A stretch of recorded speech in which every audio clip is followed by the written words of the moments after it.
have these 100-year storms. Like that's literally what they called the hurricane hitting us. It's like a 100-year storm. And so I'm like, well, let me look back in history. Does this happen? I'm like, oh shit, yeah, this isn't the first recorded one. It is in fact 100 years. So yeah, this shit happens too. Well, there you are. But the moral of the story is it may be brisk where you're at soon. Yeah, I mean, it's just under freezing. It's they're calling for the low tomorrow to be 28 degrees. I typically this time of year wake up and go to work colder than that. But it's fair because at least this was that cold. Then when all the ladies are running around telling you how it's freezing outside, you can go, yes, it is. Mm-hmm. As opposed to having no, it's not. Yeah. Well, good morning, everyone. Welcome to the shoe. Get a really big shoe for you to. No, we don't. It's just another show. It's another Friday. You still haven't sent me the photo that you want me to make full body cardboard cutout with. Yeah, well, we're getting down to the point where I need to send you some stuff for that too.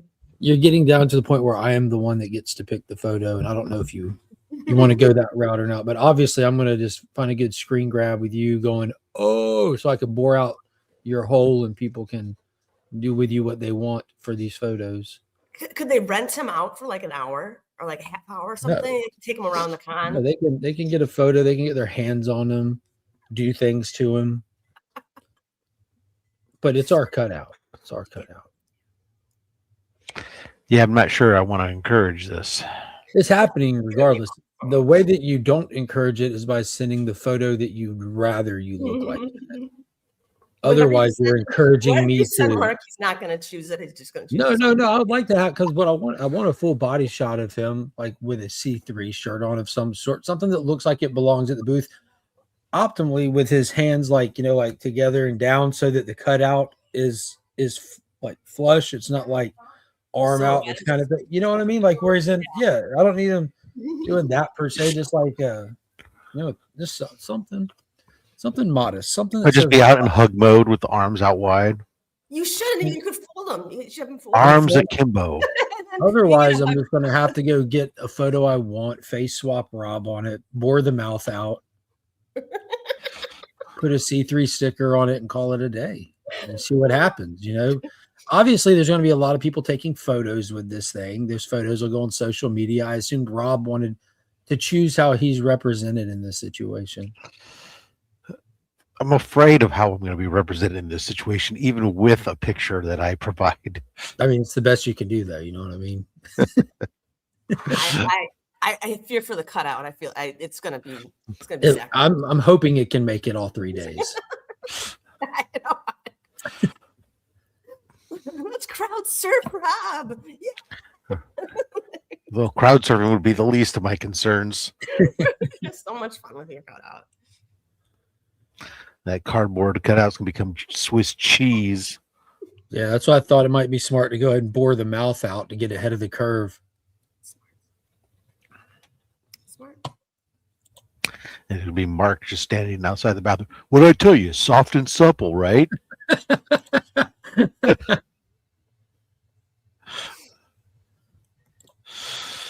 Well, with that, there you are then. What's new this week, Rob? Oh, God. This week has been such a frickin' blur from my end, but... You were supposed to say the He-Man trailer, but okay. Oh, shit. Well, that did drop. I saw that.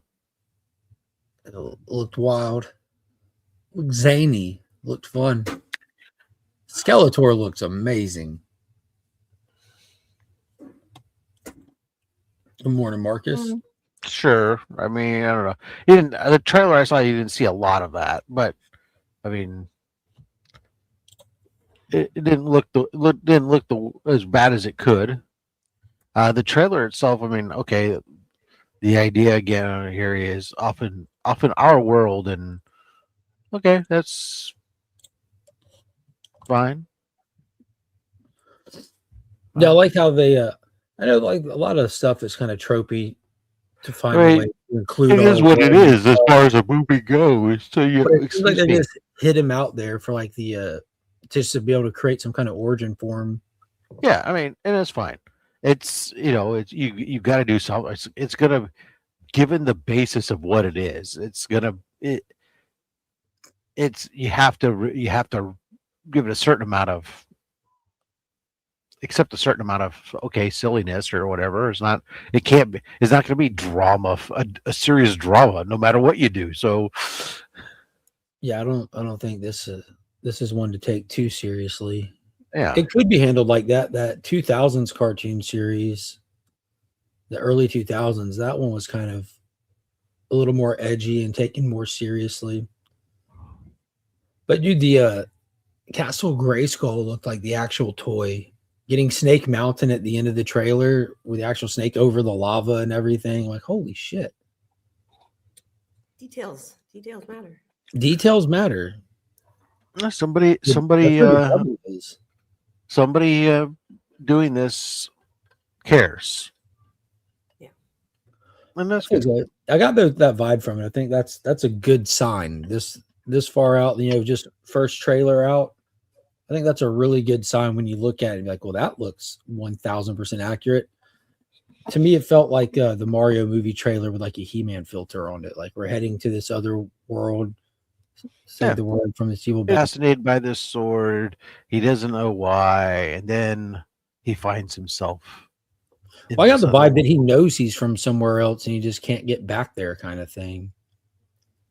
Like how much he's trying to get back there, I don't know, but it seems like he was an older lad in the right. Well, at this point, I assumed that it was like he, and we'll see. I mean, obviously he starts off younger, but I just had got the impression was like kind of like he's fascinated or had always like been in this world of like did not knowing why he was fascinated with the sword and sorcery type of thing, and this has this vision of this sword in his head type thing, and then maybe thought it was like just dreams he was having of another world, feels connected to, doesn't know why. Types of things, and then then they come to fruition. Then you see it in real life, whatever, and you're like, what? Yeah. And then you get taken to this other world, and it's like, what?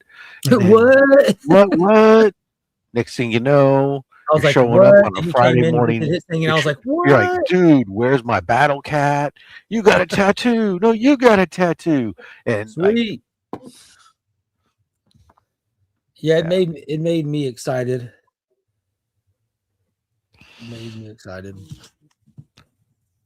Wow. And JSS we're talking Masters of the Universe, and JSS is dropping the Oscar list. I don't know. Let's go hand in hand. Absolutely. I agree. JSS. not sure if this one's going to catch the Oscar. Way to go, Sinners. Way to go. Is Michael B. Jordan or anybody in that situation eligible for 2 separate Oscar nominations if you play 2 separate parts in the same movie? No. And can you imagine if he gets one for Best Actor, if it's for just one of the roles? And like you didn't get it this one. You don't get it for you just get it for being for actor in the film. Although it would be hilarious to get actor and then be the supporting actor as well. It's like yeah. Like if that'd be like one of those God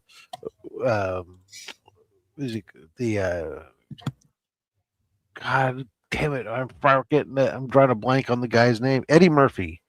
Like the Norbit films or something, or Nutty Professor. Anyway, he's playing multiple roles. Like you're the main character, and you get both. Of course, that would have to be one hell of a good crappy comedy. Well, he is nominated for Best Actor. That was playing 2 different. Oh, I'm sorry. Along Came Polly that happened to Ben Stiller or whatever. I'm going to say that playing 2 different roles. Well, it's only one nomination, but it helps when you're sitting your actor in a film and you're going like, okay, you're having to play, especially if the characters are very different at all. Then it's your range and stuff. It's just like it was with Tatiana with her role when she was before She-Hulk, not She-Hulk obviously, but that FX or that sci-fi, what was the name of the show she was on where she was playing like clones of herself or something, like all these different versions of God, my brain is not up yet. It's like it's 4:40 in the morning or something. What was she was on a TV show? I watched Orphan Black. Oh, I would have never guessed that one. Orphan Black. Yeah, she like played very different, each very, very different versions of herself. And it was crazy how good she was in that. That was a series instead of a movie, but man, it showed how much range she had, which really surprised me when she took the She-Hulk ring. She-Hulk was rough, man. I remember this. Yeah, I don't blame her for that, but you know. I saw a really good movie this weekend. It's called The Strays. The what? The Strays. Like stray dogs. The Strays. What was it on? It's on Netflix. I talk about it, but I'm a firm believer that the less you know about a movie going in, the better off you are. Yeah, it adds for a different experience, that's for sure. I watched the new movie The Rip on Netflix with Ben Affleck. I started to watch that too, actually. I didn't finish it though. So good, it made regular old orphans look bad. The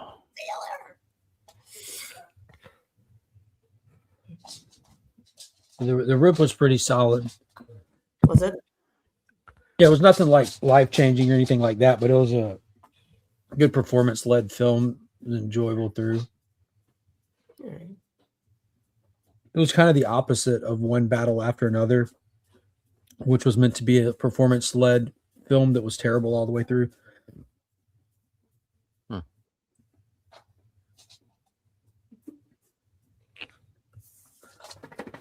Well, Starfleet Academy. Did that new episode drop of that, Rob? It did drop yesterday. I haven't watched it yet. Oh, I watched it. Was it good? I watched it, and then old man, late at night, recliner, so I fell asleep. And then I woke up in the middle. I woke up in the middle of it and understood why I was having the dreams I was having of like laser tag or something, and then rewound it, queen. Then rewound it and watched it again. It was fine. It's not, again, it's just another episode that's building its world still.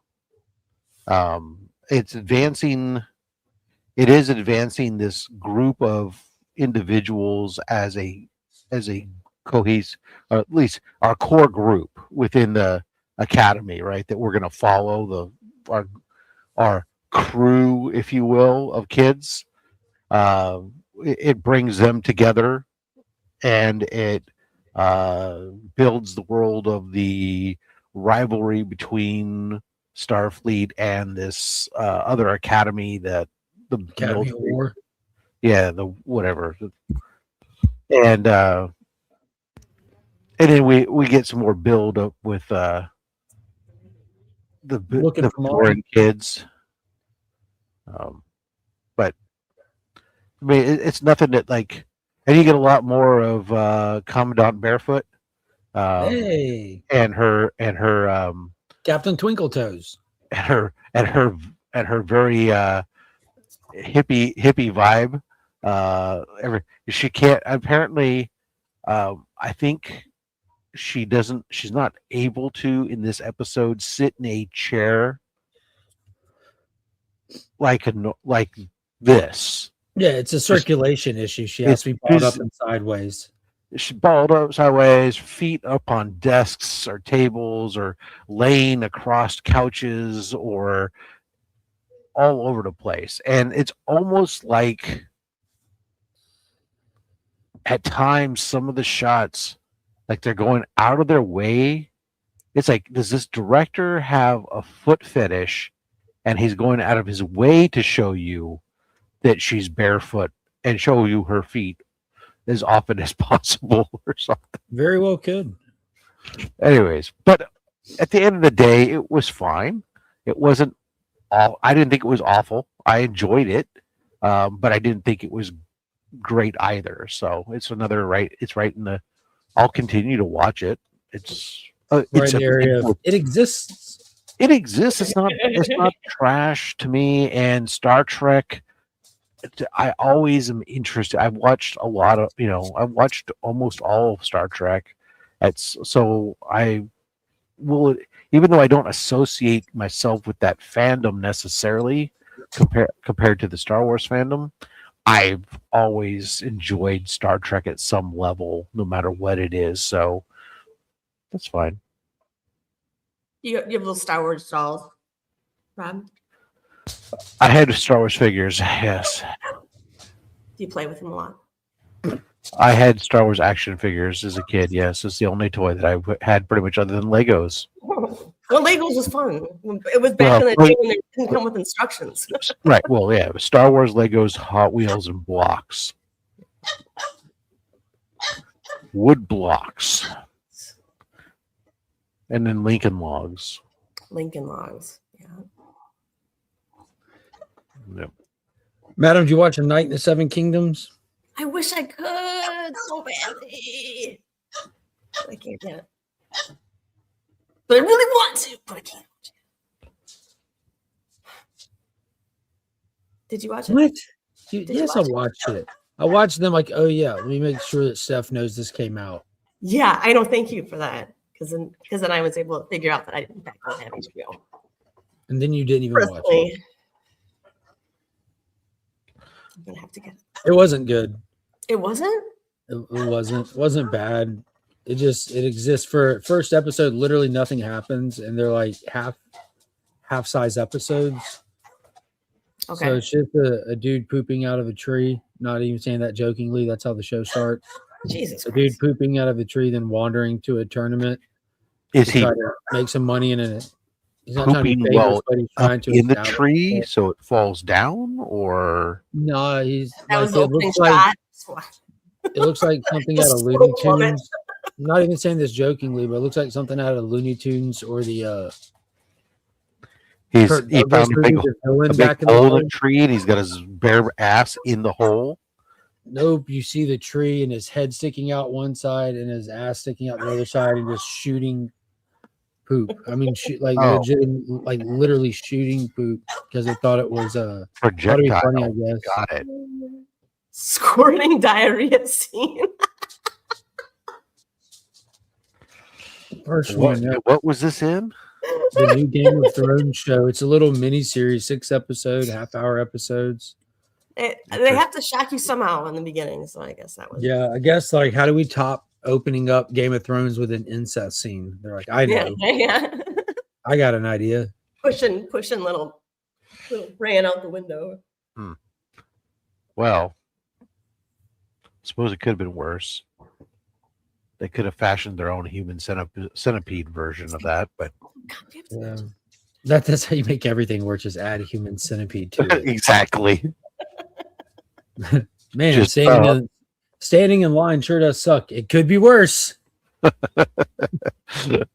could go on literally ass to mouth. I'm 100%. Yeah, dude. genuine. I don't know why. It seems the sad part is by the time we saw that scene, that means someone had to write it, someone had to pitch it, someone had to be told that's a good idea. They had to get everybody on set, explain to them how the day is going to go, and then just keep on going. Oh, Yeah, it's amazing that then came into existence at all. Yeah, it's weird. It's really a feat. It goes back, I guess, to the fetish stuff. People in Hollywood on some weird shit. Taylor, I only wonder though if you're with having diarrhea, are you really pushing him out the window? But he just kind of fall out the window on his own at that point. Maybe more if you're constipated. You're gonna go push him out the window. I always say I'm gonna go visit Parliament and hope I don't run into a filibuster. Try to push a bill through committee. Oh God. There's a lot of great parliamentary puns you can use with the toilet. With the toilet, it's great. Anyways, I'm this is surprised the kind I of don't know. riveting conversation people wake up for. And when I miss tree poops, Yeah. all right, they are biggie.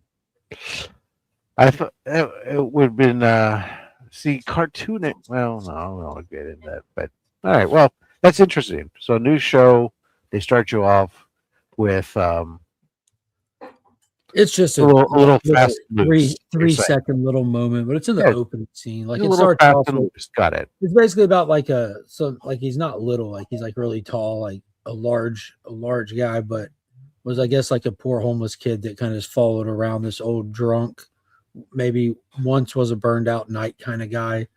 So that guy dies, and this young man has nothing, except the sword that the guy owned when he died. So he takes his poop, buries the guy, and then sets out to find something to do. So he finds a tournament to enter, I guess, just to make money to do something. This got Heath Ledger in it. It's literally the premise of A Knight's Tale, yeah. Okay.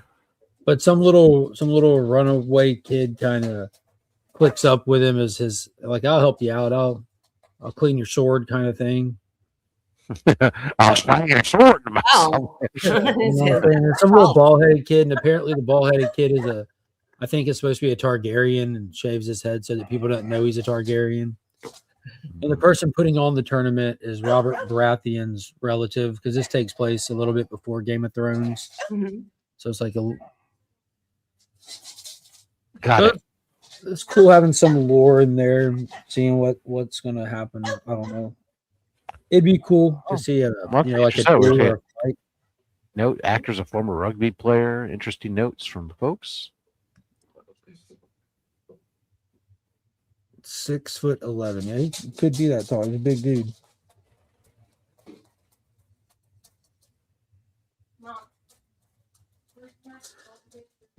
This is called dedication.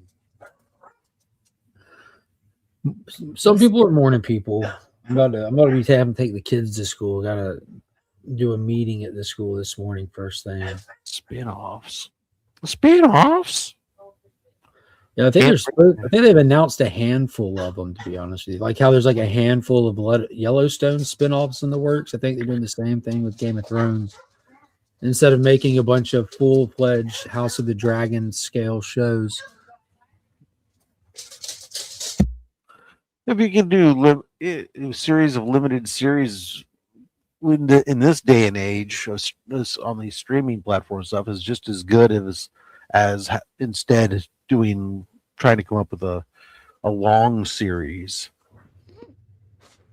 Yeah, I think it's not a bad idea. People's limited attention span these days, and I don't know what's happened to them, but the studios have kind of lost their natural ability to turn over a season to get you into the next season.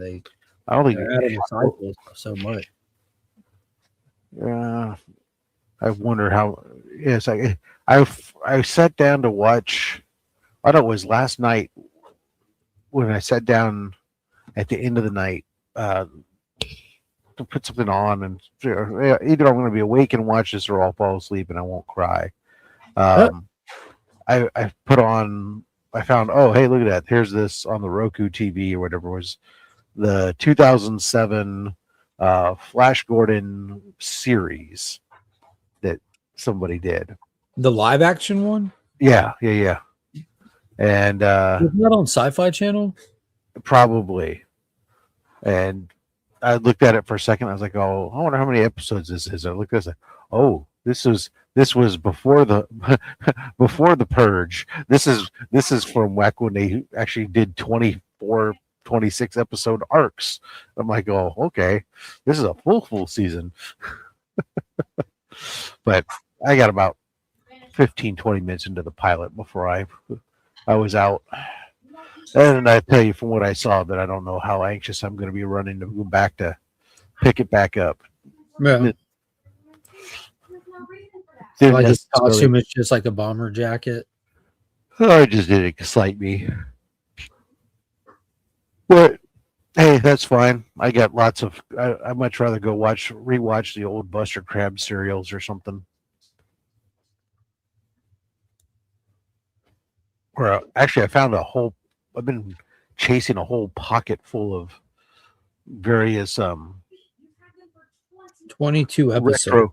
retro sci-fi stuff from on Prime. I've got like my feed is on Prime of movies is like filled with all these great, and I say great in the loosest possible semblance of the word. I mean, like it's just a word that you put in front of something, another word. Trying to meet the word quota here. Yeah, exactly. Sci-fi films and like rocket ship to Venus and like this and that, all these other types of things. And I watched one called Flying Saucers the other day, and I told my wife afterwards, I said, this movie is so bad that it's like it was actually put on by and funded probably by the Alaskan Tourism Board. Because the movie and Needed the tax credits. the movie, the poster, everything was all flying saucers. It was like the opening sequence was like, I don't know, 10 seconds of like people looking in the sky and going, oh my God, what's that or something. And then cut to an office of them saying, talking to somebody like, oh, we're getting reports of these flying saucers. We need you to go to investigate, and we're sending you to Alaska to go investigate, even though the sightings are like all over the place. So, and then followed by like most of the movie, like scenes of people sailing down the rivers in Alaska, scenes of like airplanes flying over Alaska, scenes of just like scenery scenes. Tourism board, yeah. Yeah. It was like, oh my God, this and then at the very end, it's like, okay, we get the flying saucer was it called Aliens in Alaska? No. It was literally called like Flying Saucer. Mm. If you're on Amazon looking for good sci-fi, just rewatch Stargate SG-1. You have time to get through the series before the new one. I like these old. That's fair. Burke, we mentioned the He-Man trailer briefly in the beginning. You watched the Darth Maul trailer since you have identified yourself as a Star Wars guy in this. I have seen images of it, but I haven't watched the trailer. The trailer goes hard. There's no ifs, ands, or buts. Spinning out of Clone Wars, we're doing an animated Darth Maul series. It looks fantastic. Maul taking on the Empire, the Inquisitors after him. They're doing a swerve where he's a good guy, or maybe he's not a good guy, but the bad guys just want him gone too. Who knows? But it looks tough. Yes, it's an adjective. It's not a correct adjective in this case. It is just, when I said great, it was just a filler word, actually more. I might as well have been saying I didn't like that. Here I am. But yeah, the stupid flying saucer movie, it like ended literally like with people like somebody stealing this flying saucer because it wasn't really a flying saucer. It was just an experimental aircraft, and then it blowing up in the air, and like the guy who they stole it from going like, he didn't know I had a bomb in there, and that was it. It's just like, what? They steal it, flying away. Oh, it blows up. Oh, I'm sorry, I didn't tell you guys I had this bomb in there. I blew it up remotely because, we got to end the film somehow. End the story. There, like that. Let's see here. I kind of worry for you on a plane. Every time I think about you in your easy chair, it's like if you go back just like a little bit, you're just gonna pass out. Well, let's be. I don't know if you've flown in a plane. Be conscious. passed out. I don't know if you've really flown in a plane recently, but you know, they're not exactly easy chairs. It ain't the 1950s anymore. It's not about comfort. Um, It's about making money. although when I do fly to Heroes, I generally will fly first class just because I can't stand to spend 5 hours like this. You know, Mhm. it's trying to share half of an armrest or fighting over it. It's just The- worth Well, money. the middle person gets both armrests because they're stuck in the Yeah, middle. everyone else has got to then lean like this or whatever. Everyone else can step away. You from lean it. in the aisle, then you're smashed by everybody that walks by, everybody's bag, everybody's this, and the drink cart that hits you in the elbow. And I always say to my friends who are going to fly, I'm like, may you sit next to a sweet smelling mute. Marcus, I tried Nice House. by Wait. the Sea. It just, I don't know, man. I really loved Nice House by the Lake, Nice House by the Sea. I don't know if it was the delay or what. It just, I fell off after issue 2, I think. It wasn't on my pull list, and then when issue 3 came out and I saw it on the shelf, I just kept moving. Didn't even register. I've been watching gold mining, dude. My wife has been just binge watching all of Gold Rush. Absolutely hooked on I That show's still watch on? that all the It's time. such a good show, man. It's addictive. It's so fun. Is Todd Hoffman still doing it? Huh? Is Todd Hoffman still doing it? I don't know. He was the main guy. when I they just first- follow like 4 or 5 different crews. The only one that I recognize from having seen the show years ago is Parker, the young kid that used to have the young one whose grandfather had who passed away. Now he's got like the biggest one. Like I guess because he's been doing it for He's so smart long. as hell. Yeah, nice guy, smart, so great crew. Speaking of young kids getting into it, man, what about Landman, huh? Did you watch that wrap up? Not up to date on it. Oh my! Because I Jeez. watched that one with Kyle. That's a group watch show. It's the only show that I group watch, That's it. and our schedules do You not. give me so much grief about the show. Now you're behind on it. Have you finished American Revolution yet? I know how to get there. I'm still waiting for it to end. I'm waiting for the sequel here. Oh, that's Civil War, brother. Well, you know, like Guns N' Roses says, there's no such thing as a civil war. Yeah, it's kind of an oxymoron, isn't it?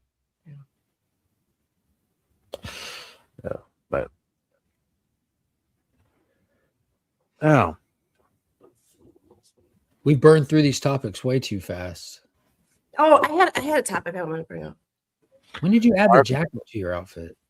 she did it while your back was turned. God, pay That was like a attention. magic Mark. trick. She did do it on camera, so As Santana today, I'm rogue. Hmm. My question is, if you had to be groundhogged and you had to live in one comic forever, reliving it like Groundhog Day, what comic would you choose to live in?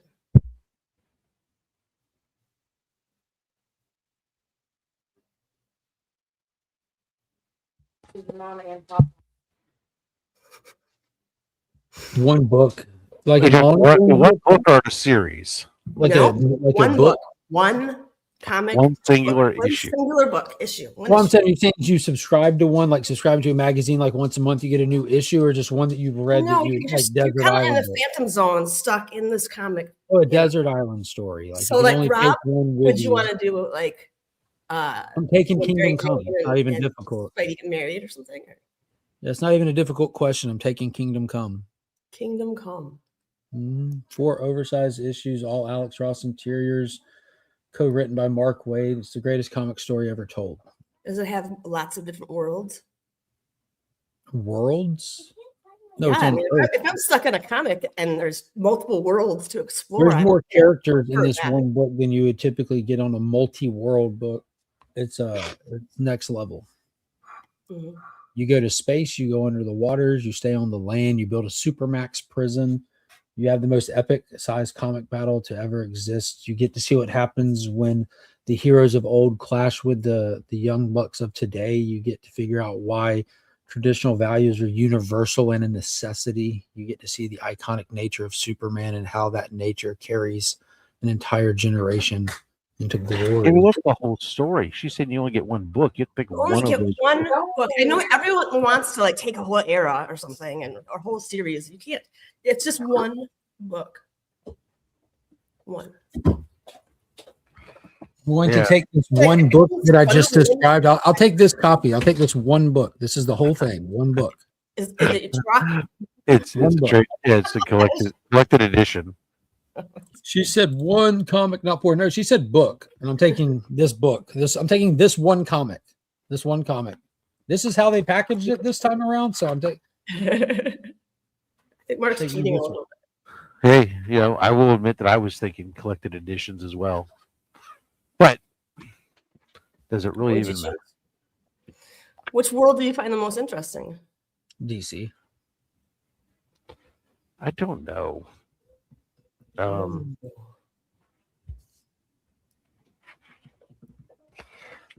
You say this part about living over and over again. So then I get caught up in like how does the story go or what's happening over and over again, and Yes.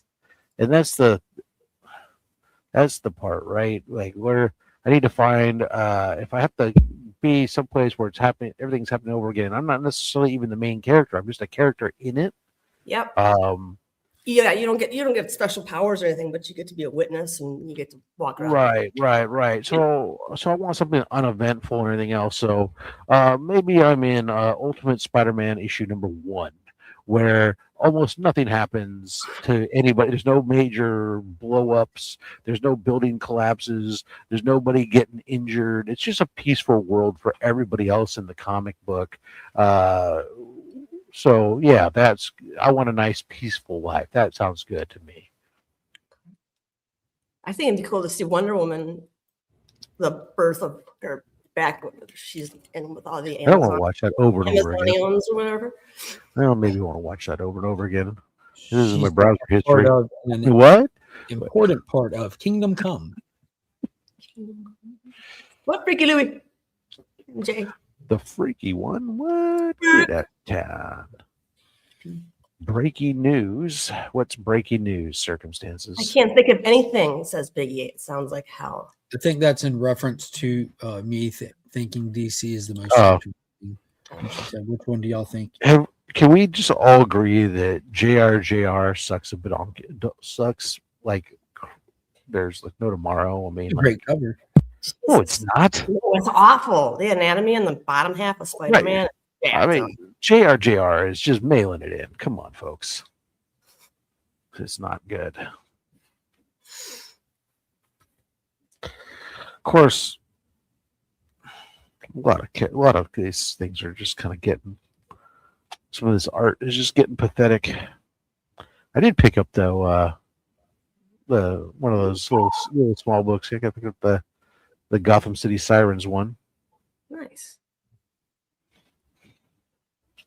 Figured I could spend some time. I can sit down and read it. I want there to be I want them to do a Bombshells one. Are they called compact comics? Is that what they are? I think they are called them. They're DC. Yeah, DC Compact Comics. I picked up. I had picked up the Kingdom Come like this too the other day, just because it was like, they're like $9. Yeah, can't beat the price, and there's a lot of story. It's a lot of a lot of story. I mean, granted, yeah, you lose some of the detail in the art going down that small, but there's trade-offs. $9 for all that read, man. That's all good. Can't beat it. Nope. It's hard to. That's for sure. The kind of polar opposite of it is those absolute editions, those oversized hardback editions, and they just people started getting their special edition Death of Superman ones that it comes in like almost like a 2.5 foot tall, foot and a half wide. Big, like they're done on 11 by 17 paper. Well, it comes in a tombstone, and you open the tombstone. Oh, and I've seen. Okay, I saw a lot of poses big with that. I was hardback. wondering. And then the dust jacket is like a cloth ripped cape wrapped around the book, so it's not like perfectly covered. And like you open the front cover, and you I have like saw a lot of pictures of that, and I had no. I was wondering what the flap that was that people were doing. I was like, yeah, it's really nice. It's definitely gimmicky, but it's super nice. what I just placed my order for was Clover Press is releasing a collected set of from night. I forget the. I think it's. I don't know. It's all the collected Amazing Spider-Man the newspaper run for 4 years. So it's like that was the dailies, the Spider-Man dailies, all collected together in one giant set. That's I pre-ordered that. That's pretty cool. I'm just thinking about all the. I'm sorry, I can't concentrate. I'm just thinking about all the fun things that are going to happen to your cardboard cutout. People are going to tag you. They're going to take you in the bathroom, like stick you in a stall. Why do you think like that? This is where my mind goes. The Amazing Spider-Man Classic Newspaper Comic Book Bundle. So it's 1977 through 1980, all 4 years. The complete newspaper dailies of Spider-Man, all bundled together for $110, and a whole bunch of different volumes. I was like, oh, that looks cool. I'm in. Yeah, exactly. Freaky. Stan Lee did all the dailies as a writer on them. So yeah, I was happy to add that to the list. There are all these like nice slip cases. Oh, cool. John Romita worked on them too, senior. So you got like this whole giant tombstone, and inside is the book, some extra stuff, some goodies. Ooh. Is that like an actual piece of art? No, it's all just I believe it's a signed print. Yeah. What would I'll be honest with you, the coolest thing to me was the cape dusk jacket. Ooh. They could have just put in original black bagged Deaths of Supermans in them. There's enough of them out there. There it is. The dust jacket is like the ripped up cape just draped over it.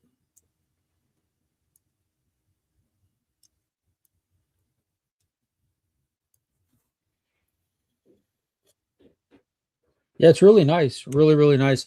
For me personally, I wouldn't spend money on something like that and then use it as my reader copy. So it would just be buying like a collector thing just to set on a shelf and not really fiddle with. That's sad because it looks like it'd be so much fun just to page through. Yeah, and color those black and white pages yourself. Let your kids do it.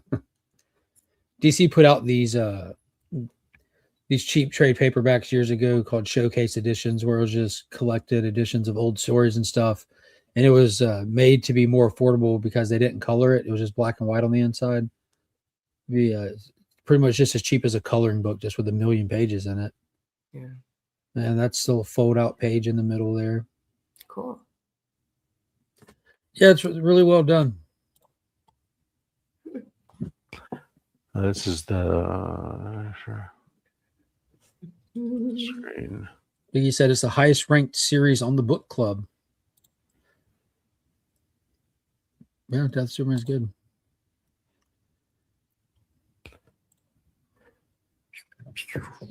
This is so. This set you get. Oh, these are actually the collected editions box set. Each box set looks like this for each year, and then you get all the books for. There's like 4 books for each year, collecting all the. They look fantastic. Like that's a Mhm. good looking set. Yeah, that's what I was like. Oh, damn! All right, I'm in. Give me, sign me up. I was like, Do they send them out like monthly, or do you just buy it all no, in one lump no. So sum? they'd been releasing them 1 year at a time. The final run year 1980 is about to drop like next month, and as they once they did that, then Clover Press made a bundle where you can get it all 4 years in one purchase for What's the 110 ticket bucks. on? What is it? 100 what? 110. $110 for Mhm. like, what was that 16 books? Yep. 4 books a year, 4 years worth of the dailies. Yep. That's crazy. That's cheap. That's super cheap. That's what I felt. I thought it was a great deal. I said, I'll get one. Matter of fact, to be perfectly honest, I bought two. One of them's going to go to Comics Curing Cancer. Ooh. Well, we do auction them off one at a time. you have to somebody gets 11, gets like either on like 14 of them. There's only two more left. Don't let somebody else snake you. Yeah. They start bidding them up. At least auction them off in 4 separate sets. Who's looking for the 1980? Coming up next. Yeah, it's really cool. I know it pops in the chat. He has so many different collected editions of old comic strips like that. All the old Superman ones, the Phantom ones. They've done nice editions over the years, and then some time will go by and they'll reprint, repackage, reformat them, and put them out again for a new collector. And if worth it, he'll I get think the new Clover. one. I think Clover had like they have several like that too, including they had like the Dick Tracy up there, and they had some various others. So they're definitely fun. I mean, it was to be able to see them all together because I don't know about you, but like for the most part, like if you those characters in those dailies as a kid, I never got a chance to read every single day to get the whole story. It's always like a piece of it here and a piece of it there. A lot of them got reprinted into comic book format in some cases, not Spider-Man's case, but like the Phantom. Yeah. All of the early Phantom comic books were just reprinting comic strips until you get to Silver Age Gold Key era. Well, that was very common with a Dick lot of Tracy, right? a lot of the Golden Age books were reprinting dailies and collected editions and stuff like that. That's all the Flash Gordon and stuff was that way too. And the original floppy was the dailies trade paperback. Yeah, I mean, hell, that was Famous Funnies and stuff. That's what all those books and stuff were, like gather this stuff together and into these books and then sell it out.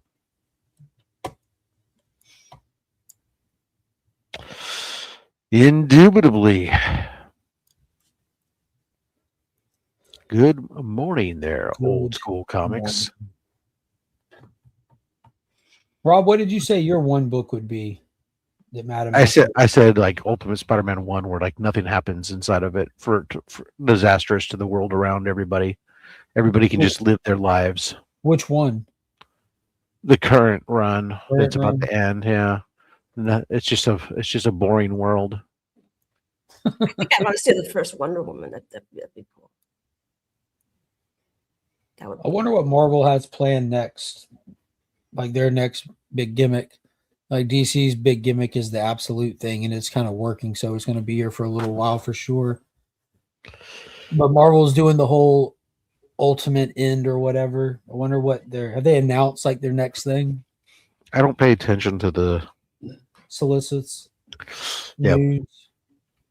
I think typically they save those announcements for cons or shows or something when they.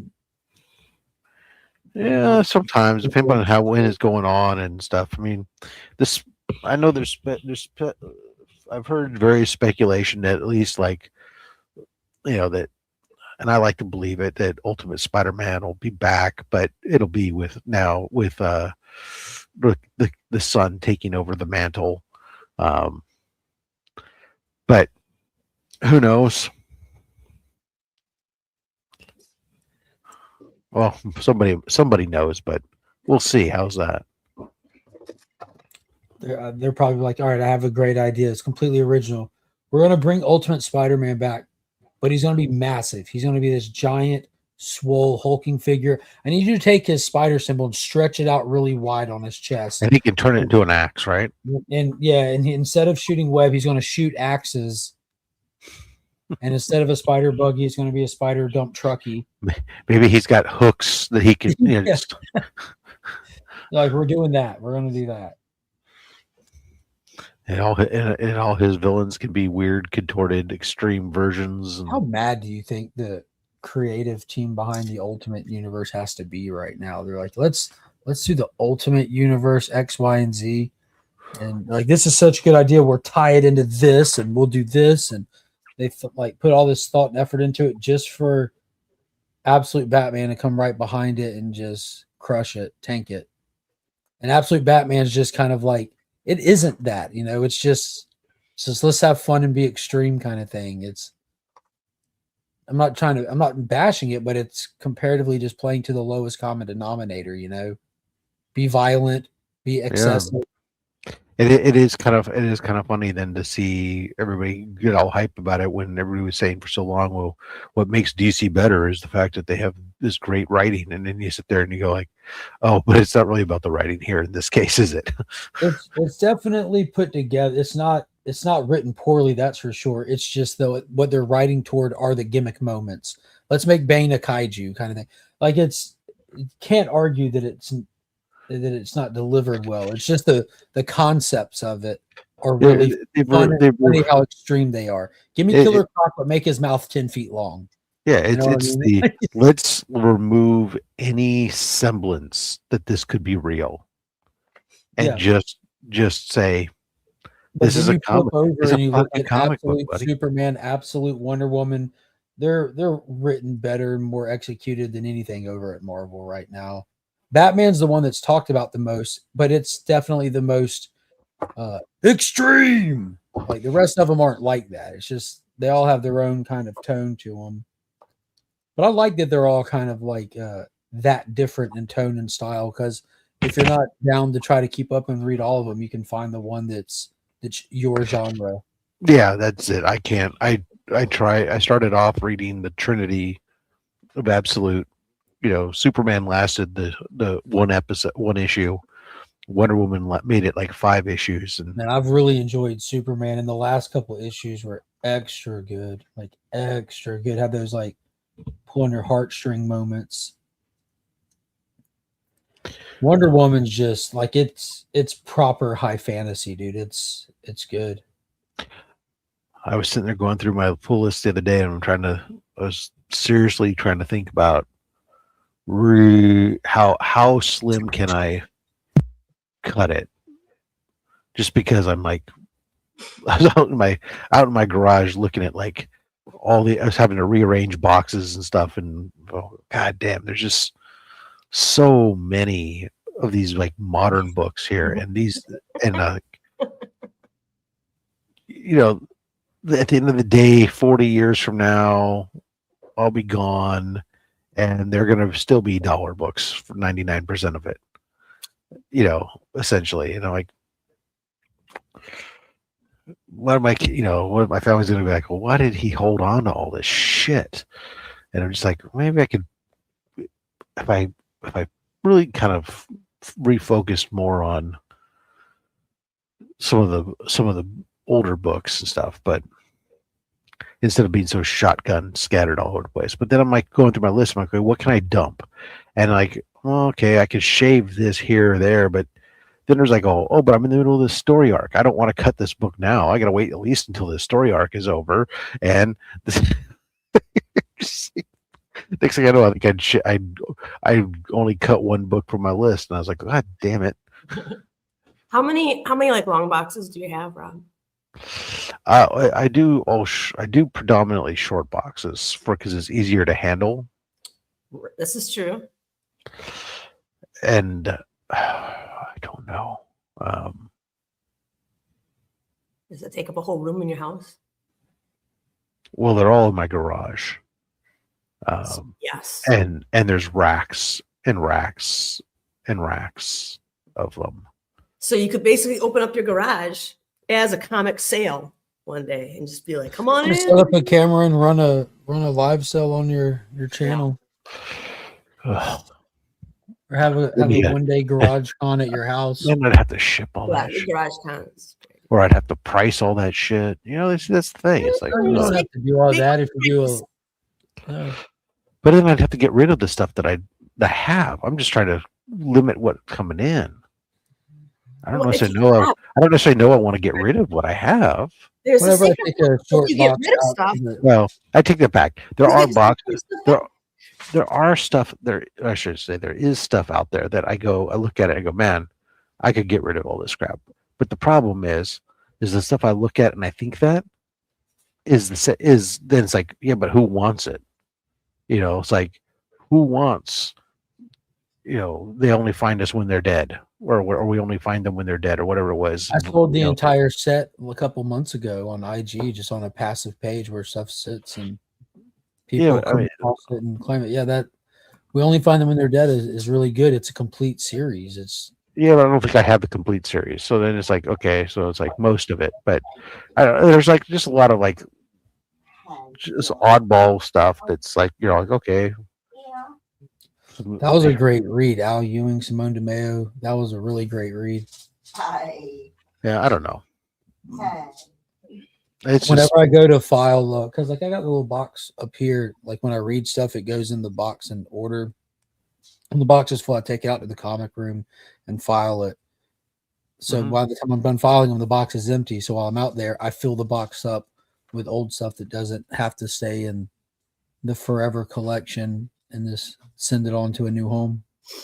Yeah, no, I would say I go in there and it's like, there's all these like, you know, and this is where I really I wanted to kind of cut, but sometimes with the good stories, it's like, okay, you're reading Batman, but the next thing you know, you've got like these other like little limited mini series of this, that, and the other thing, and it's like, oh my god, it's just another, it's like another little thing to track and store. Well, in your case, if you do it at a steady pace of 12 books a week, just stick them in your giveaway bin. A lot of the stuff is stuff below I wouldn't give away because it's just, I like to give away stuff that has some more value than just people don't get excited about. Oh, I got issue number 12 of a fucking 100 issue run of a modern series of nothing. Yeah, I was like, yeah, I don't know. That's just me complaining to myself. Don't worry. Yeah, it's exactly. It's me making excuses to not really do anything at the end of the day. Burke says he has 18 short boxes and a couple of slab boxes. Well, that is a lot less than I have.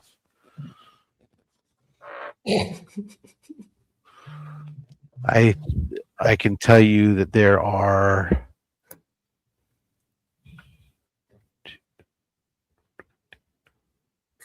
there's at least 24.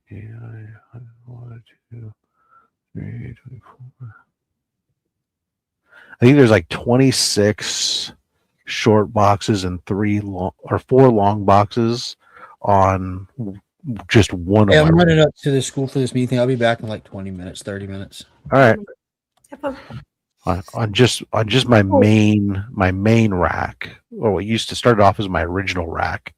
That's what that's got, and there's multiple big rolling racks that each one of those holds like 20.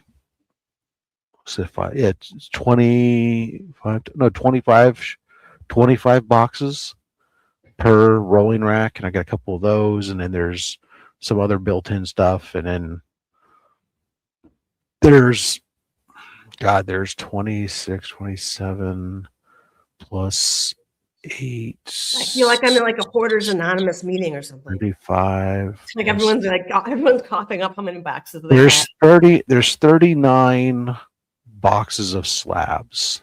Holy shit. That's a lot, Rob. Yeah. It's like 1,200 slabs. Holy shit. On Slabber Day, do you give out a slab every Slabber Day?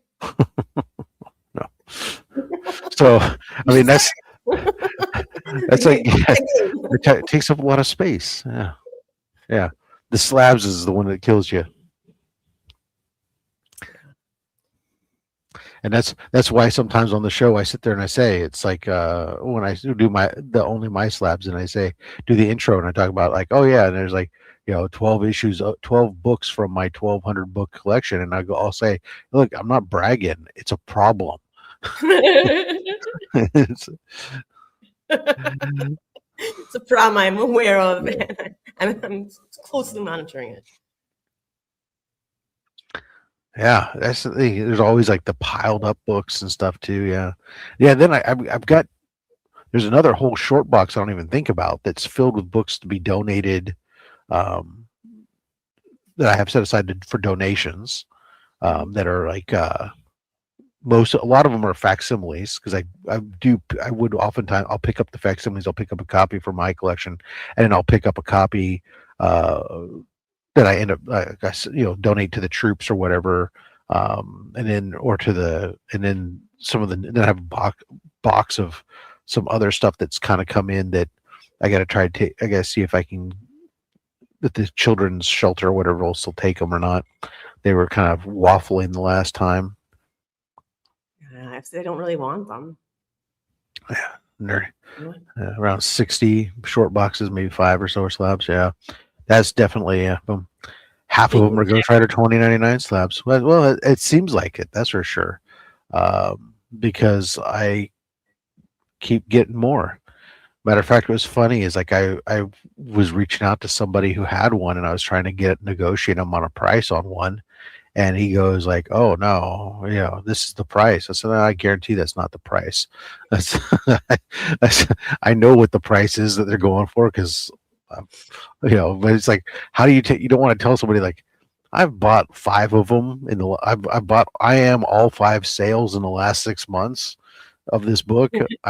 It's like I'm literally like, if this book shows up on the hot 10 list, it's going to be because of me, because it went up like 500% in sales, but because I'm the only one buying it.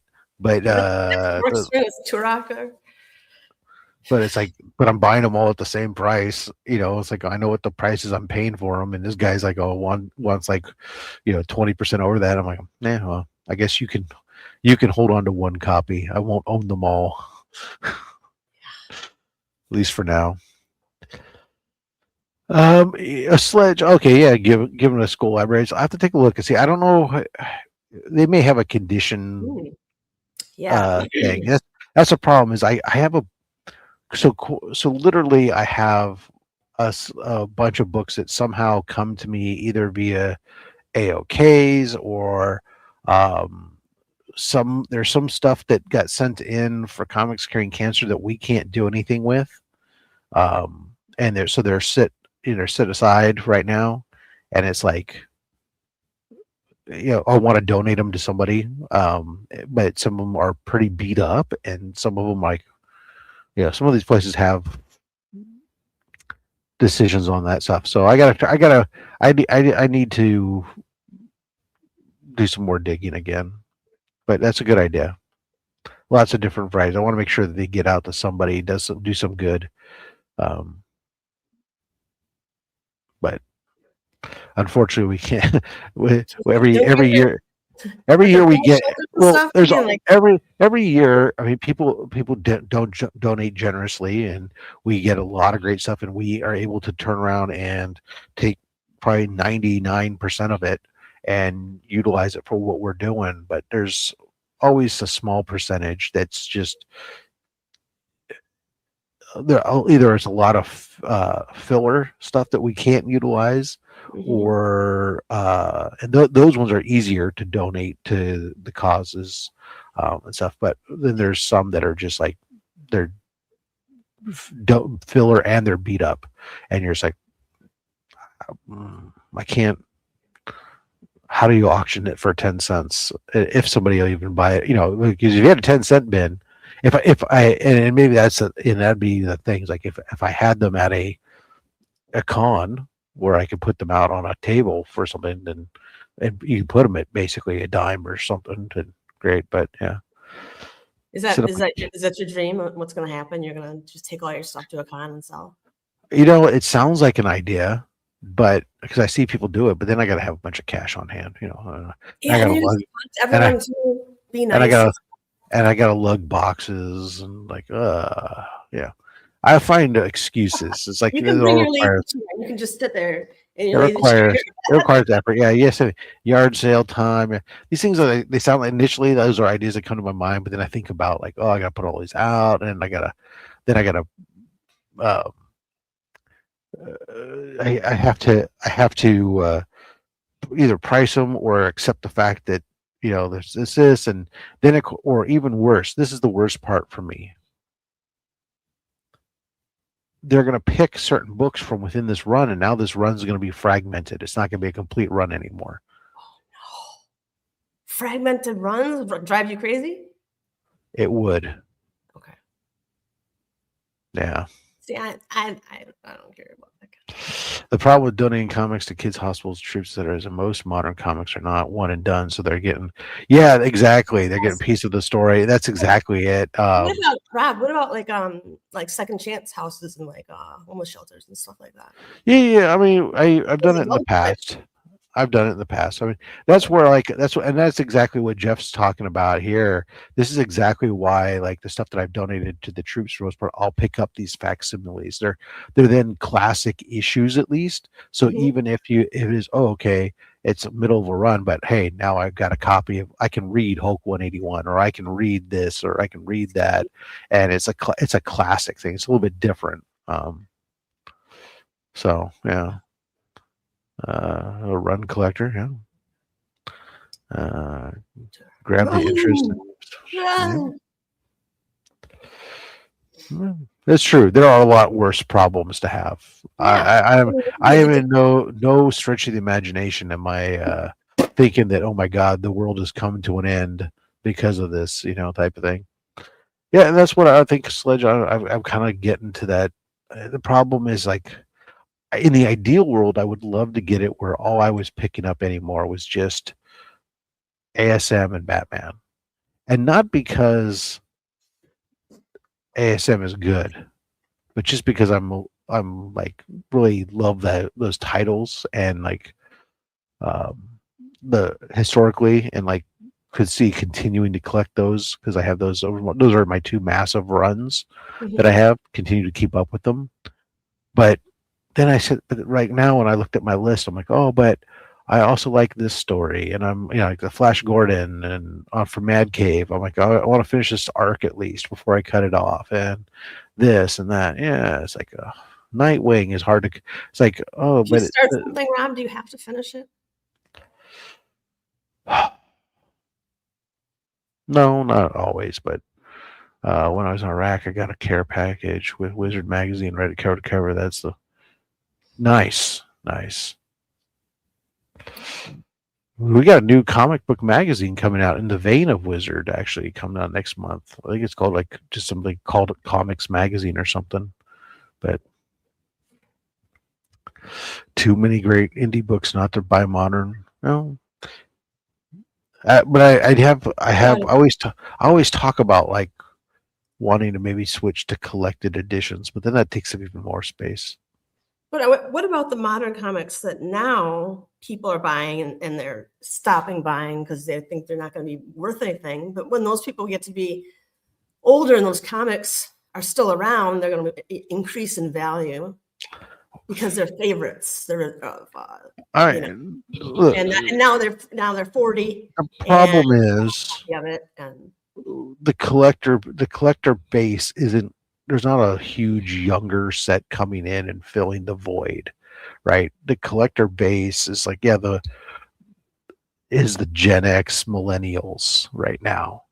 That's the bulk of the base, and they're gonna eventually age out of that. And I don't know if the younger set doesn't have the interest in paper floppy comic books. There's some, don't get me wrong, I'm speaking generically, but it's not their cup of tea and stuff, so I don't necessarily know. And if you think about it, if you look you look at the prices on, aside from a few books, I mean, there's always exceptions to the rule. The vast majority of the stuff from the 70s, which is books that are 50 years old, you're paying, they're not, the vast majority of the stuff isn't worth anything. Yeah, but aren't you gonna be sad if you miss out on getting a modern and it turns into being something really expensive and you got in on the ground floor? You know what I mean? So here's that's always the argument, right? That's why you get a collected run like Spider-Man and Batman and stuff. But at the end of the day, if you don't buy, I mean, if you, let's say you collect 200 issues of a book at $5 a piece, you spend $1,000. If one book blows up and it's a $200 book, couldn't you have just bought the $200 book? I'm like, let's say, Well, some people like to get the autographs themselves and say I went to this con and it got this depends. autographed and then I got it slabbed. Yeah, sure. If that's what you want. I mean, these are all different things. You're talking, there's reasons to do stuff, and I'm not saying no. I mean, look, I'm still doing this. I'm finding reasons not to stop reading or buying these modern books, but I have cut back on a lot of stuff, and there's fewer and fewer incentives that I'm picking up right now. Like the only title I'm going, there's two titles that I'm going nuts on as far as variants on, and it's been Transformers and it's been Ultimate Spider-Man. Ultimate Spider-Man's about to die, and that just leaves Transformers. And I don't know how much more crazy cover buys I have left in me on those, but the cover buys are more about the artists now too. Like it's been a combination. Yeah, or they have names that are. I'm kind of done with Nakayama, to be honest with you. I mean, but the books I've gone to, like the modern books buying the variants right now, for me, 99 or 98% of the time, it's because I'm supporting a book. So like for me, Transformers, I love the current run of Transformers so much that I will buy multiple issues and buy these covers, not only because I think a lot of the covers are cool as an art guy, but also it's how I can show the publisher this is good. I like this. I'm supportive of this. Is I'm do my part to buy additional copies. Now, I'm not saying that that's what people should do. That's just me. That's my mentality in my head. Same thing with Ultimate Spider-Man. I liked the run so much, I was willing to buy multiples. Yeah. I used to do that with Amazing Spider-Man. I used to buy variants and stuff that I like. But right now, I hate what they've done to Amazing Spider-Man so much that I'm still picking up the title. I pretty much refuse to pick up variants. There's super rare exceptions, but for the most part, I'm not picking up multiple copies of that book anymore. I'm not same thing with a lot of books. It's like, well, I'm not chasing all these different variants. I don't care. Yeah, I don't.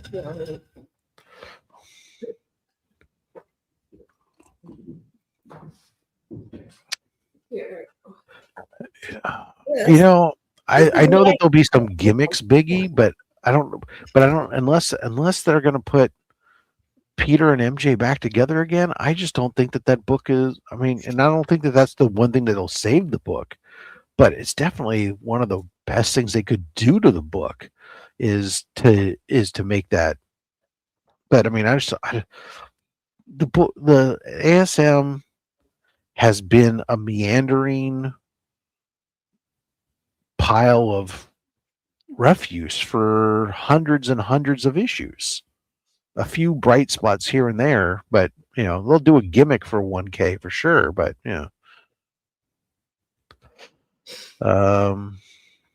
chasing trends is how you lose money.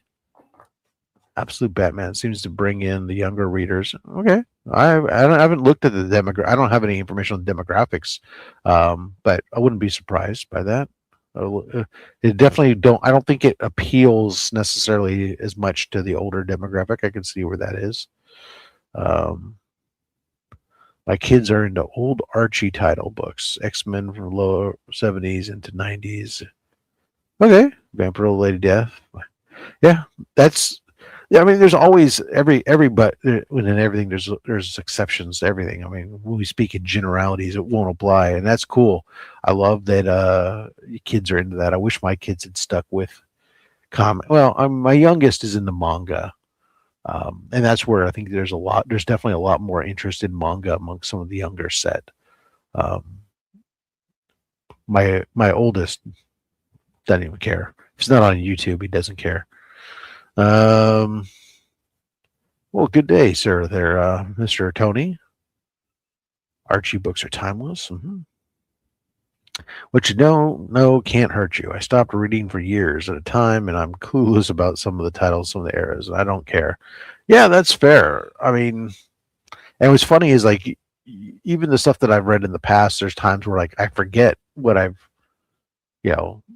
characters as I've been doing this whole series of only my slabs on my channel, and I'm sitting there going like, this week was a perfect example when I get to Kingpin, and I'm like, oh, I couldn't remember. It's like, does he have like powers or no? I mean, they're always like portraying him as certain things, but I just couldn't remember it. I had to go look it up and stuff, and I felt dumb that I didn't remember what his thing was like. How many times have I read about him and in issues after issues over all these years? And like, I don't know off the top of my head. X-Men are fun, Jeffrey. See, I think Middleton will be collectible. These old Middletons. There's always after it's just for their artwork. There are some books that will hit for the art. Yes.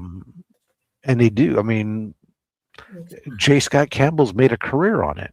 He always has the same girl face, though. This is true. He's got a little turned up nose and turned up titties and skinny waist and long legs. I get it, but you know what?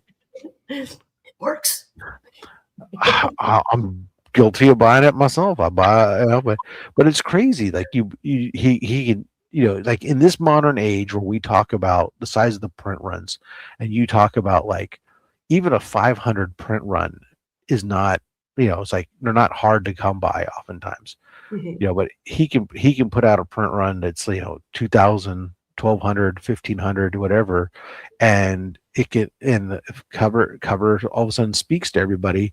That thing will be gone in like a flash, and the next thing you know, like I bought one the other day. I was showing off the two Mary Janes I picked up. Hold on, I got them right here. If I can, yeah, this one here. Sounds like you're doing. Sorry, it just sounds like you're doing a drug deal or something. Like two Mary Janes just picked up.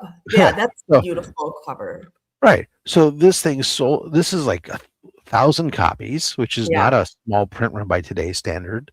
It's Amazing Spider-Man 6. It's not like a major key. It's like it is a minor, like super minor key. It's like this a second cameo or something like of a character, But at the end of the day, like this book here, it's like okay, you pay I paid $35 for the book from J. Scott Campbell's store. It's sold out in almost no time flat. But at the secondary market, these things are selling for $150+ right now. Really? And yeah, and with his books, oftentimes when one of these hits, it may come down a little bit over time, but when certain books that hit, they don't. It's not like a crash where all of a sudden now it's $20. It'll be a book that it will be over that book. This book will probably almost always be over $100. It's just he gets that for certain things, and he's not your jam. That's cool. I mean, Taylor. I mean, it's definitely a like Turner's, and it's an individual taste. Yeah, I mean. Like the Soulfire and the Aspen. Thank you, Biggie. I mean, there's some I do when a cover speaks to me for whatever reason. I don't know. And that's generally what it is. It's like for me, I'm a two different elements when it comes to collecting comics. I don't need to be big here. I there's an element of me who collects comics from a collector's mindset of either I'm collecting runs or I'm collecting these keys or whatever. That's buying the book, and then we'll read. And then there's a segment of those books that I'm then reading. But then there's another part of me that buys art, and I sit there and I go, AR. He's dressed I bet you AR on a shirt exactly the same too. The silhouette is probably the same. Yeah, exactly. It's one of those ones like the old movie in front of the whites. Somebody's on the street looking up at the window, this backlit window, and seeing the silhouette and getting all excited, and then the shade suddenly goes up and it's AR sitting there, and I go. But the sometimes, you know, when I'm buying covers from an art perspective, it'll just be something on a particular cover just like jumps out at me and it just grabs a hold of me viscerally. And there's some of those are covers that other people then also agree on, and then there's other covers that I get excited about and other people go, what the fuck do you see in that? I don't know. It just, but it, you know, art is like that, right? And different people get different reactions. I'm talking to the artist about like what the effect that art has on people, like she doesn't know. But So tell me more, Rob. Tell me more about art, please, you uneducated bastard. No, but yeah, so it's like, yeah, sometimes those things are just like that. It's like, oh, all right, cool. I'm in, and I'll do it, and that's why I do like to go. I have so many modern books that are slabbed. There's a good chunk of them that are slabbed modern books, not because I ever thought that there was value on them, but it was because, and people who'd sit there and give me the grief about like, oh, you can't read it now. I never had any intention of reading it. I bought it for the art. I'm encapsulating the art. That's just, you know, it's me. That's what I want to do. So I'm like that with Scotty Young. I don't understand the hype, but it looks like you know what's funny? Scotty Young is one of those characters. Like in general, I agree that the style, that young chibi-esque style, oftentimes doesn't appeal to me.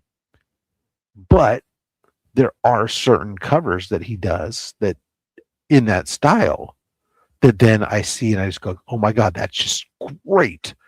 And I want it. That one works there. And I do, yeah. And I can't explain it.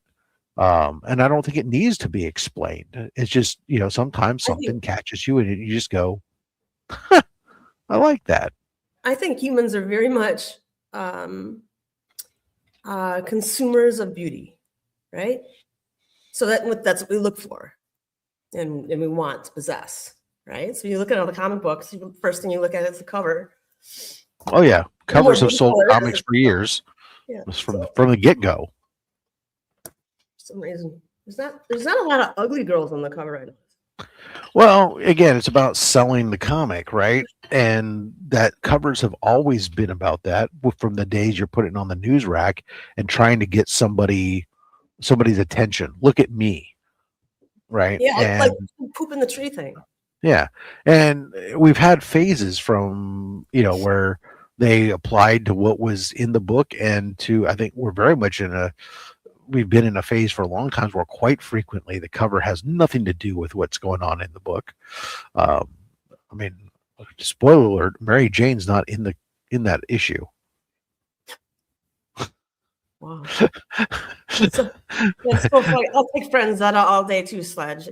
Friends is fucking another person that is only going to get better as time goes on, you know. I mean, and then it's gone.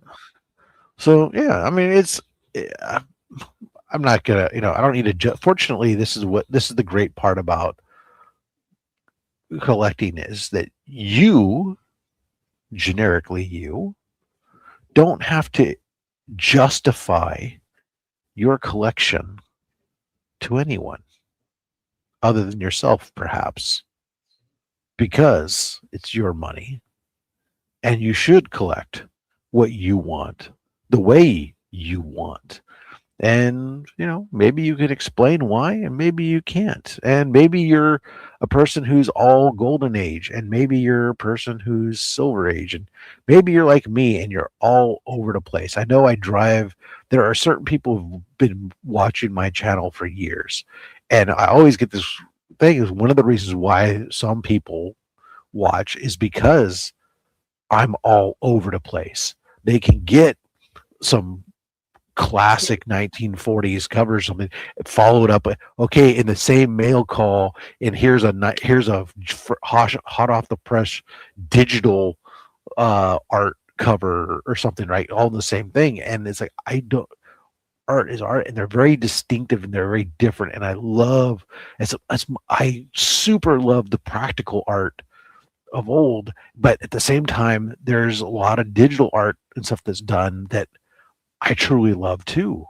And it's like, okay, I'm in all over the place and I don't care. I just, I think that's the great thing about collecting comics today is all these different eras that are there and everything else, that you can be all over the place and do what you want. What's your favorite era though? It depends upon what it is we're trying to do, whether we're talking about storytelling, whether we're now you talking have about to live in an era. So which era do you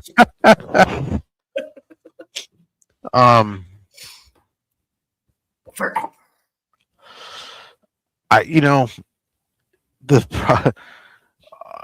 I think that it's easy to sit there and say the golden age and the silver age stuff, but the reality stuff, I think that those are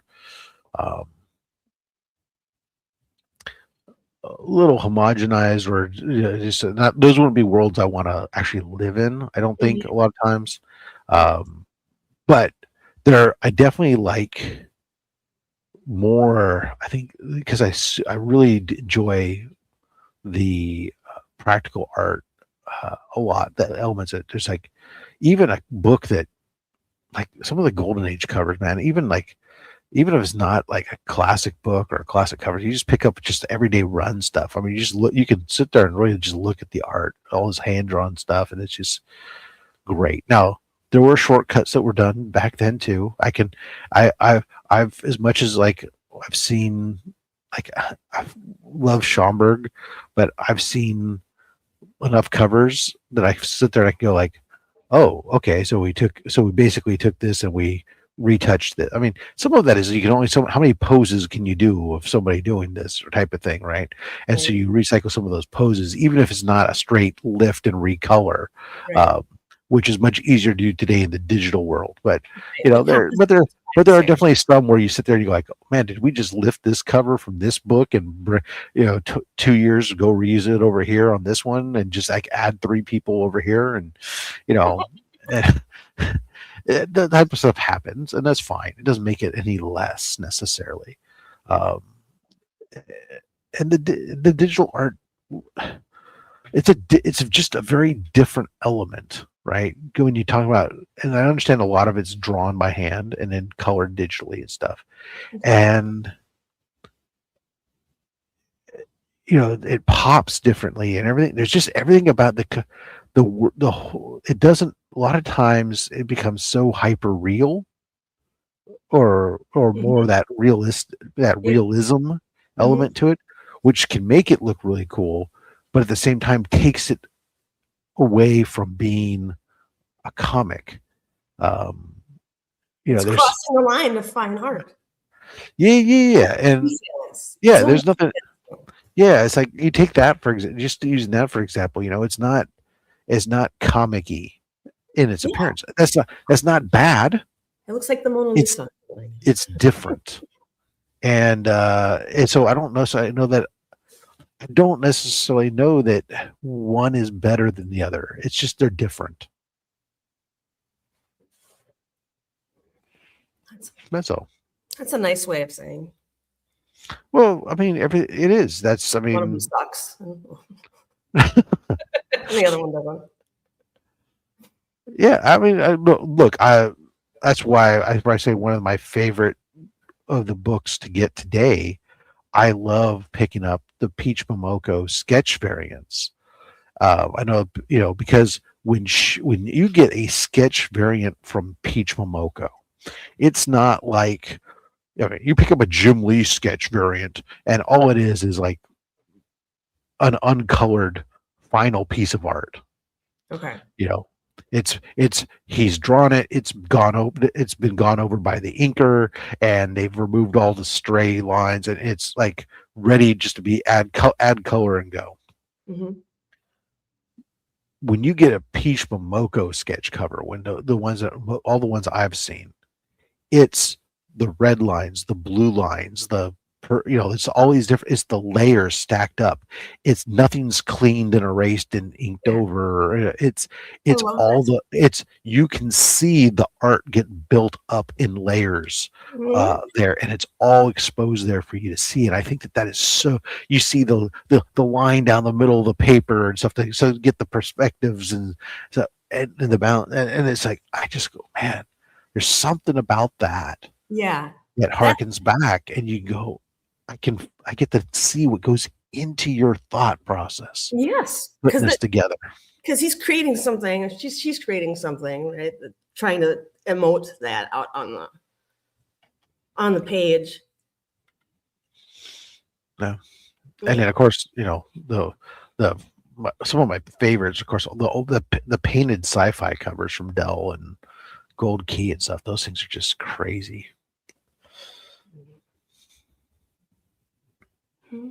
Oh yeah, cut and paste. That would be nuts. People, trying to work reuse stuff, and yeah. I also like the sketchy style, because you can see all the gestures. You can see the first intentions are often made very quickly and not very focused or pointedly, because when you start to draw, you start out pretty fast to get the whole thing, and then you tighten up or whatever. So when you do that, when you see all of those lines, you're seeing like just how fast she's moving her hand, and creating that out of nothing. That's cool. I know Sledge someday. If you want to double that, someday Westerns are going to come back. Westerns are like the pariah book, almost. Like it's like people they're like the cheapest thing out, the cheapest genre out there now. Even like romance has come back, Golden Age romance, but Golden Age Westerns, I mean, I don't think there are people who collect them, but it's like it's not a big thing. And it's like, man, if you just think to yourself, at some point those books are going to make a comeback, and somebody's been buying them on the dirt cheap are going to be doing pretty well. Mix between a bunch of artists, like okay, no, yeah, friends at Middleton. Oh, here's me. Oh, did you tilt back a little? Can I tilt back? Did you tilt back a little bit? Did that? No, I yawned. Okay. No. Oh yeah, Ramita Senior is just like, he has very clean. I love Ramita Senior. His way he draws characters in motion. And it's just like clean. You can almost see the movement. He's just so good. Definitely. I mean, like I said, I've said it over and over and over again. I mean, I love when I see Spider-Man in my head, it's always Ramita Senior. It's just great stuff. But yeah, I mean, there's just so much good stuff out there to be out, and is to see some of the stuff that comes out today. It's like you can sit there, and it's easy to bash on today's stuff, but the reality of the situation is just there's a lot of stuff that's older that's maybe not necessarily good too. It's just easier to think about all the good stuff because that's what we remember. Hopefully, that's rose-tinted glasses, so to speak. Anywho. Yeah, if anybody was interested in hopping on with this, and you're welcome to hop on, just hit me up, we got the link you can drop in the old Instagram. Yeah, well, there's more older stuff. That's all. There's more older stuff in general, so therefore, yeah, there's going to be more of it. Mr. Flynn, I have a coffee cup of that. You know, as we've discussed, Brian, I am not going to SatCon, and Ramita Jr. would not be a draw to me. I've said it once, and I will say it again. Junior ain't his dad. Yeah, and as long as he's turning out crap like this, Wow. yeah. I was thinking it, but you said it. Look, you know, Ramita's junior turn. Don't get me wrong. I'm not saying he's garbage. I'm saying lately he's not been. He's got a lot more misses than hits lately. Do you think there's a little bit of nepotism there? Well, he got in. He was working with his dad on Spider-Man stuff, and that when you're working with him and with one of the goats on a particular character, it's easy to get covered up. But I think he is a good artist. Don't get me wrong. Junior has the ability to do great art. I think it's just a combination of maybe time, maybe mentally what he's into on it, and the pace of stuff today. I don't know, but sometimes, yeah, I don't know. Is he even trying? I don't know. Yeah, I think when you come up with bad anatomy and stuff, you definitely are up against a deadline. Look, you're just trying to punch it out real fast, and then nobody bends a shin bone quite like Junior, man. I've never. I mean, there's yeah. So, I mean, he's definitely benefited from his father's name, but JR isn't trash all the time, but he just hasn't been good lately, in my opinion. Always loved JR. See, well, it's like I always loved him, but he's never done a cover I liked. That's fair. That's fair. Yeah. Like all artists are gonna have stuff that's good and stuff that sucks. Michelangelo burned all his sketches and stuff before he died. And again, it's a beholder thing, right? And to me, I'm just like, but it's not just me, right? I've heard other people, obviously, at least other people that I've in my circle. Whether you say, well, you run with like-minded people, maybe there's elements of truth to that, but he's not one that's excited me, and I wouldn't. I've seen what he charges for a lot of stuff. It's like I wouldn't pay prices. I was like, no. But that's just me. And that's, again, back to collecting what you like. Yeah, but when there's a consensus that like most people agree something's awesome, or like someone thinks that banana, and duct tape painting was a really great idea, Was it a painting though? No, it's kind of like a sculpture. It was a banana taped to a piece of. It's a found art, little trick. And as an artist, I'm sure you're going to have a different opinion about it than me as not an artist. So there you are. I just think when I think I'm sorry, he's going to have to pay me. Yeah, that's fair. That's fair. Yeah. I mean, I'd take a sketch from him. If he wants to do a sketch for free, I'll take it. He doesn't have to pay me. I'll take it for free. And and to be honest, I mean, let's be honest. There is a price I'd even pay for, but it's not near. But just simply because there's name recognition, and everything else. If he told me he was going to do a sketch cover, not just like a quick little doodle daddle, and he'd do it for $100, I mean, I'd pay him $100 for it. But there's a lot of lesser named artists that I've paid more for sketch covers because I appreciate their art more. Just Talent saying. is appreciated because like I said before, if you went, we're all just seeking beauty. Talent In and the style, world, and style, because you could have great talent, but if the style doesn't appeal to me, I'm not going to pay for it. well, Maybe that's, his style appeals to somebody. I mean, did the banana appeal, haha, to anybody? Well, somebody found it appealing. I think it. And then they stuck with that concept. Yeah, I think that you just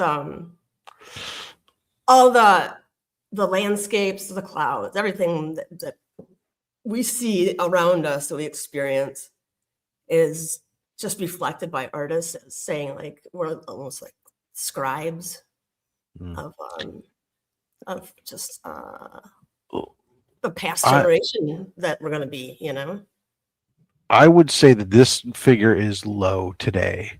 My experience with sketch covers right now today, depending, again, everything is different. There's different levels, whether you're doing a head sketch, whether you're doing a bust, whether you're doing a full body, whether or not there's one or more characters, et cetera, et cetera. However, if you were to put stuff into an average, I would say that for most of the artists I have done, I would say that I'm seeing it creep closer to the $200 to $225 range on sketch covers for like a bust, for a lot of artists at cons and stuff these days and up. I don't see a lot for under. There are some, but for like a bust, if you're just going to do a headshot, I think there are still some that you can find in that range. Simple no color headshot type things. But yeah, no, they've definitely moved up. There are some artists though that are lower than others. Like I know that I was having a conversation with oh god, was it Norm Rotman? I'm trying to remember which one. There was an artist recently I was having a conversation with at WonderCon, and he gave me his prices on a book cover he did for me, and I was like, "Oh, wow, you're really low compared to everybody else," because he was only charging like $150 for a character, and he says, "Yeah," he says, "I know I'm below market, and I could raise more, but I said I just want to kind of when I come to these cons." If I have the capacity, I'd like to kind of make it so more people can get a piece of art. And it's like, okay, that's cool. If he's happy and he's fine with what he's got, then bonus to him. But yeah. And a lot of these artists that are when they come there with sketch covers, especially bigger name artists, the prices go up, not necessarily because they think that they're worth that much more, but the price becomes a gatekeeper for them. So it's like they only have so much bandwidth to take on so many sketch covers because they have so much art they have to do for their publication deadlines and other things. So the price that they charge on a commission is a gatekeeper that regulates how many come into them. That's why a Jim Lee sketch cover is going to cost you $800,000 or $1,500, whatever it is nowadays. Is not because he's that amazing, but it's the amount of time he has that he could dedicate to that. Yeah. So that becomes a gatekeeper that keeps most people who would be interested away, type of thing. Paid $250, yeah. Oh no, 11 by 17, yeah. I will say I tried it. Well, I've bought a lot of sketch covers, and I will say that for the most part, I tend to spend in the $200 to $300 price range. I try as much as possible. There's only a handful that I've gone over 300. It depends on what it is. It has creeped up. It used to be. Do you try to get a sketch cover at every con you go to? I look to see, not always, but I do see. But there are different ones. I was a DC Pro artist, so it was like $450. Yeah, so I've paid Oh, it's done on giant Comic-Con paper. Yeah, that's good. Like I for a while, like my Bill Morrison was like $400. That was like one of my more expensive ones at one point. But it was a 2-character full color. Um, and but I've got a couple that like I have one in the works right now. That's around that price, but it's a 2-person wraparound with color. So it's a more elaborate type thing.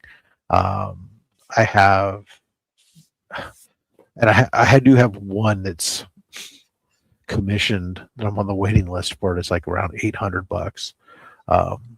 But it's an artist. It's an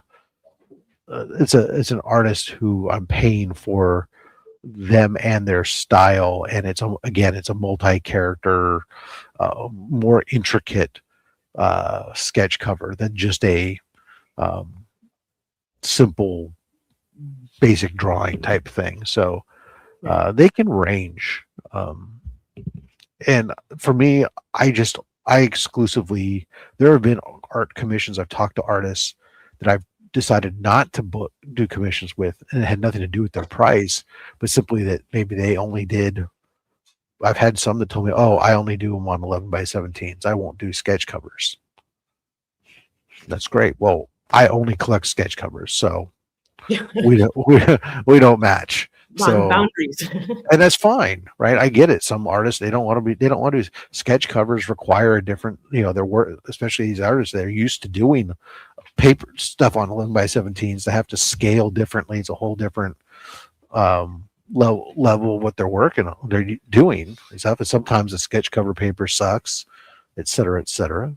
That's cool. All right, we'll go our own ways. But yeah, they're all over the place.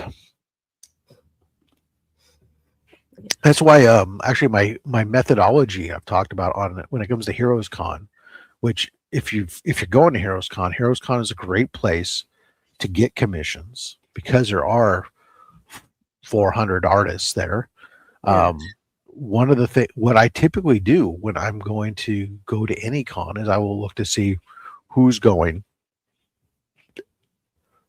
I'll look at who are are there any that I already know off the top of my head that are on my hit list? Are there, and then I'll start looking at artists. What are their, if they've posted, sometimes they post what their rates are. What are their posted rates? So maybe I can see, or I go check out their Instagram, and I go, I'll definitely will almost always check out their Instagram. What does their art style look like? If I'm not familiar off the top of my head, what are some of the stuff that they're posting? What is it? Is there any? It's like sometimes I'll look at an artist and I'll say, oh, well, that style's not for me. For anything that at least not for anything that I'm currently going, because I tend to collect sketch covers in certain things, like Spider-Man rogues and Batman rogues, and Justice in the original Justice League type stuff, or Justice Society, rather. But so you sit there and going, okay, oh, his style doesn't fit, or this guy's style. You go, oh wow, this is incredible. I can see this person's style would be great for this. In which case, then I'll go find something that matches to that person's art, and then I'll see pricing. And the Heroes Con will publish a list, usually about 2 months ahead of time, sometime around there. They'll put out a book, a separate, in addition to their artist list, they'll put out a list that will list a bunch of the artists' commission rates. And so then I can start going through it, and I can start getting, okay, where the rates fall. I have my budget. Here's where I'm wanting to spend on commissions. Start looking, okay, oh, this artist is in the range for what I would like to get. Let me go look at their stuff. Oh, yep, they're a fit. No, they're not a fit. Then I'll reach out to the artists about trying to pre-schedule the commissions. Mm-hmm. And whenever possible, sending them my blank, or maybe sometimes they already have them, but arranging it ahead of time so that way they can work on it on their own. And oftentimes when I get to the con, it's already ready to go, and they've not tried to do it while they're at the hustle bustle of the show. But then there's always some that I ad hoc during the show as you walking around and you see people's rates on their tables, and there's an artist whose rate matches what you want, and you're looking at their stuff, and But that's how I tend to do it. I tend to try to shop within a price range of what I will want to do. And then I try to find the artists that style matches to what I'm interested in.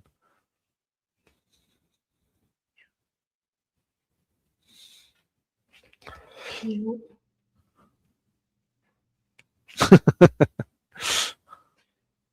You're going to hear us. Gotta make sure you wear money in your hair.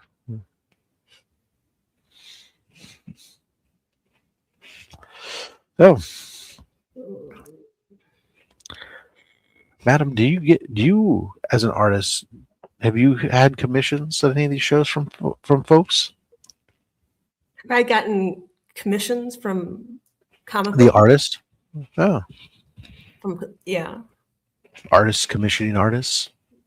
I have right now I'm supposed to be doing Selena for somebody in the community. Oh, but have you commissioned? Like the other artist said, like, I was like, how much do you want to spend? You know, Mhm. and then he said, how much you want to spend? I'm like, okay, now I know how much I'm going to be drawing. You know what I mean? How long I'm going to be working on it. Right. There's a question from Adam. What book would you like you don't have? I don't have a lot of books, so I like that Scarlet Witch and Vision cover by Aldi Granoff, I think it was his name. Addie Granoff. That's it, yeah. Addie does some phenomenal work. That cover is freaking amazing. I love that cover. I don't have it. I don't see a ton of covers from him anymore. I mean, every once in a while they come out. I might be missing it, but when I do see them all the time, it's like you see it go like, that man can draw. Yeah, you could get a commission from him, you know. Oh, I don't think I could afford a commission from him, but I have limits. But yeah, his stuff is good. He's done some incredible stuff. It's like there's certain people like, you know, yeah, oh, I'd love to have. Can I get a Delauto? No. I mean, yeah, there's people you can't. You know that, like, even if you either, first of all, they don't do a lot of shows, or if they do, they're not doing commissions, or if they do, their commissions are going to start in that, you know, like, oh, you want a quick one? Okay, it's going to cost you $500 or something. Yeah. Okay, Nick. Nick though probably has an original Delauto, I bet, because he's a hip young cat who's in with Delauto. They're like best buds. Like they drink cappuccino together. I don't know, coffee buds.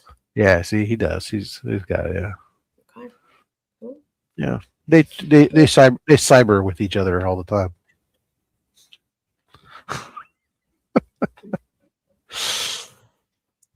Where's Mark? Is he getting in trouble?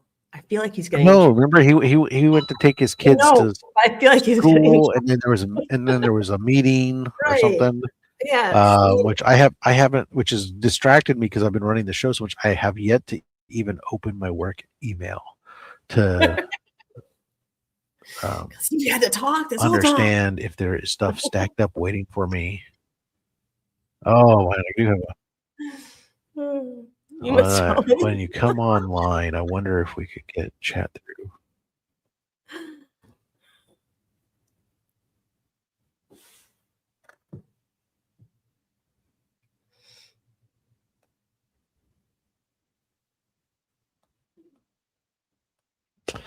Yeah, there's nothing.